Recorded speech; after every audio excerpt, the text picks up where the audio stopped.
नमस्कार दोस्तों, स्वागत है आप सभी का आपके अपने YouTube चैनल सक्सेस मंत्रा बाय दीपक राय में। दोस्तों यूपीटीएससी की तरफ से राजस्व लेखपाल और चकबंदी लेखपाल की देखिए बम्पर पदों पर भर्ती का विज्ञापन आपका अक्टूबर माह में आएगा और हम आपको रेगुलर अपडेट देते रहते हैं और साथ साथ स्टडी मटेरियल वीडियोज़ भी आप लोग को हम प्रोवाइड कराते रहते हैं। और हमारी ये ग्रामीण परिवेश की देखिए टेस्ट नंबर 3 है। इससे पहले 2 टेस्ट हो चुके हैं और आज भी महत्वपूर्ण प्रश्नों की हम प्रैक्टिस करेंगे। और ग्रामीण परिवेश एक ऐसा सेक्शन है जहाँ एक बिल्कुल नया सेक्शन आप सभी छात्रों के लिए क्या पढ़ना है, कैसे पढ़ना है। तो टेस्ट के माध्यम से डेली यहाँ पर टेस्ट दीजिए, महत्वपूर्ण प्रश्नों को प्रैक्टिस कराएंगे, जो वही प्रश्न जो आपके एग्जाम में आने वाले हैं। तो चलिए यहाँ पर पहला प्रश्न अगर आप देखेंगे पूछा जा रहा है, लेखपाल की नियुक्ति उत्तर प्रदेश भू राजस्व अधिनियम की किस धारा के अंतर्गत होती है। तो दोस्तों लेखपाल, उसके कर्तव्य, लेखपाल के पास क्या क्या चीज़ें होती हैं, नक्शा, खसरा, खतौनी, डायरी, ये सारी चीज़ें, इसके बारे में भी आपसे प्रश्न पूछा जाएगा।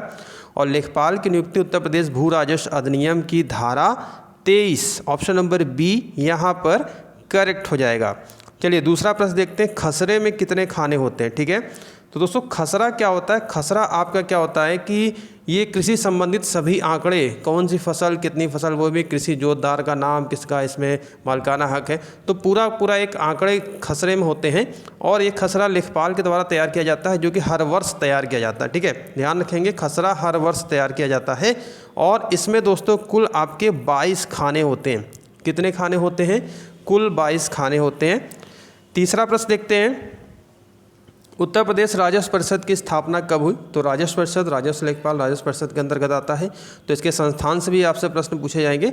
उत्तर प्रदेश राजस्व परिषद की स्थापना दोस्तों 1831 तत्कालीन इलाहाबाद, जिसका अभी नाम प्रयागराज हो गया है, 1831 में इलाहाबाद में इसकी स्थापना हुई थी। चौथा प्रश्न देखते हैं, राजस्व विभाग में कितने अनुभाग हैं। ठीक है, तो राजस्व विभाग में जितने भी जो भी अनुभाग हैं उनके हर अनुभाग के अलग अलग कार्य होते हैं। यहाँ से प्रश्न पूछा जाएगा।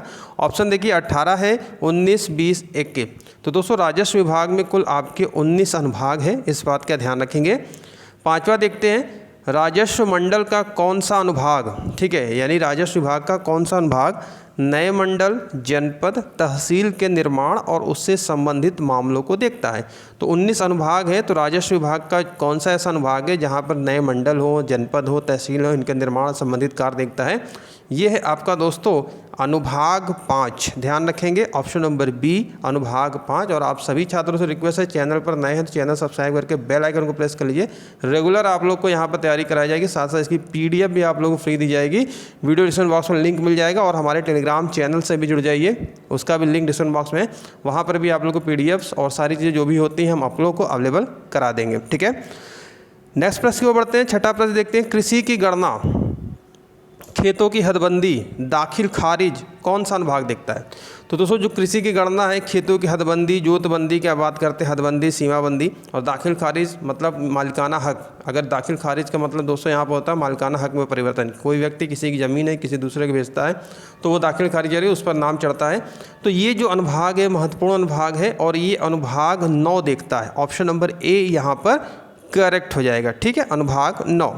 सातवां प्रश्न देखते हैं, लेखपाल अपनी डायरी में कब से कब तक का विवरण लिखता है। तो दोस्तों लेखपाल के पास जो रखे जाने वाले कई चीज़ें होते हैं, खसरा, खतौनी, नक्शा, सीमा धोतक चिन्ह हो गया, और एक दिनचर्या की भाई डायरी होती है जिसको हर साल मेंटेन करना होता है। इसमें कुल 60 पन्ने होते हैं। यहाँ से प्रश्न बन सकता है डायरी में कितने पन्ने होते हैं, 60 पन्ने होते हैं। और यह कब से कब तक उसमें विवरण होता है, 1 अगस्त से लेकर 31 जुलाई तक। ऑप्शन नंबर डी यहाँ पर है। उसके बाद जब ये डायरी, ये समय सीमा समाप्त हो जाती है तो लेखपाल क्या करता है, राजस्व निरीक्षक जो उसका ऊपर का अधिकारी है, नेक्स्ट लेवल का है, कानूनगो के पास ये जमा कर देता है और ऑफिशियली यहाँ पर वो उसके रिकॉर्ड में मेंटेन रहती है। भूमि प्रबंधन समिति का पदेन मंत्री कौन होता है। तो दोस्तों भूमि प्रबंधन समिति का पदेन मंत्री देखिए यहाँ पर लेखपाल ही होता है। लेखपाल अपने हल्के एरिया का क्या होता है, जो भी उसका हल्का है एरिया है जहाँ पर उसको चार्ज मिला है, वह भूमि प्रबंधन समिति का पदेन मंत्री होता है। ठीक है, ऑप्शन नंबर सी यहाँ पर करेक्ट है। चलिए खतौनी की बात करते हैं। अभी खसरा हमने देखा 22 खाने थे। खतौनी कितने साल के बाद तैयार की जाती है। तो दोस्तों खतौनी क्या होता है, जिसमें एक मालिकाना हक, जोतदार का नाम, सारी डिटेल, सारी चीज़ें उसमें लिखी होती हैं। और ये जो खतौनी होती है प्रत्येक 6 वर्ष पर तैयार की जाती है। ध्यान रखिए, खसरा प्रत्येक वर्ष होता है लेकिन खतौनी क्या होता है 6 साल पर तैयार की जाती है लेखपाल के द्वारा। 10वां प्रश्न देखते हैं, अच्छा प्रश्न है, राजा टोडरमल भूलेख प्रशिक्षण एवं सर्वेक्षण संस्थान कहाँ पर स्थित है।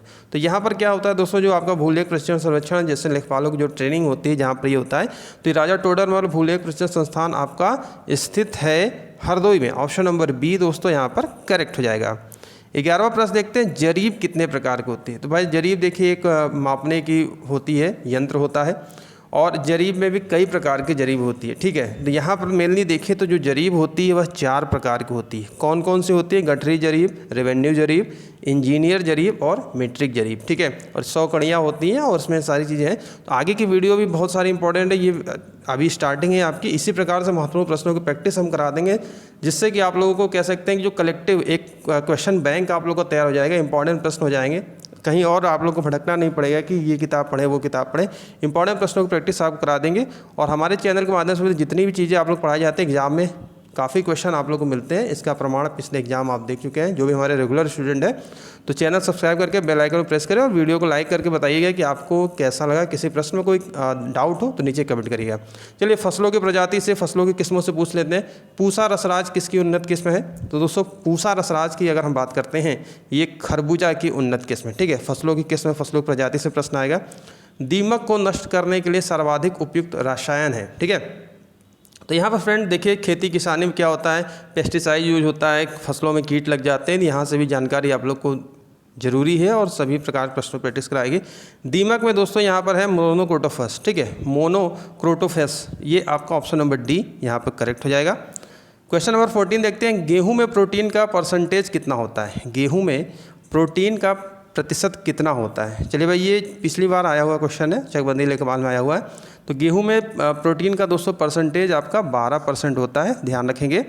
सिराजी और बसरा किसकी उत्तम प्रजातियां हैं? तो फसलों की प्रजातियां, पशुओं की प्रजातियां, पशुपालन भी खेती के अंतर्गत ही आता है। तो ये सारी चीज़ें, ग्राम समाज, खेती, ये पंचायती राज, सभी महत्वपूर्ण प्रश्न आप लोग को पढ़ने हैं, सारे सेक्शन देखने हैं। सिराजी और बसरा दोस्तों देखिए ये कबूतर की प्रजातियां हैं। ऑप्शन नंबर यहाँ पर क्या हो जाएगा? डी करेक्ट हो जाएगा। 16वां प्रश्न देखते हैं, केंद्रीय आलू अनुसंधान संस्थान कहाँ पर स्थित है? केंद्रीय आलू अनुसंधान संस्थान, सही जवाब दोस्तों शिमला, और इसकी स्थापना 1945, ठीक है 1945 में, ध्यान रखेंगे शिमला में 1945।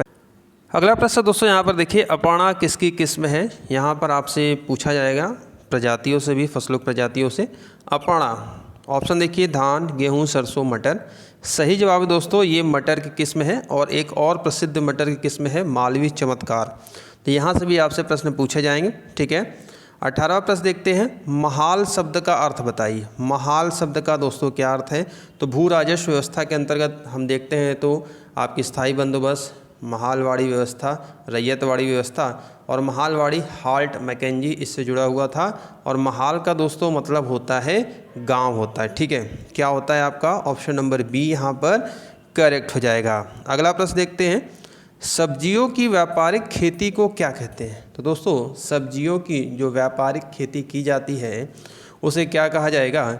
सही जवाब है यहाँ पर ओलेरी कल्चर। ऑप्शन नंबर ए यहाँ पर दोस्तों आपका सही हो जाएगा।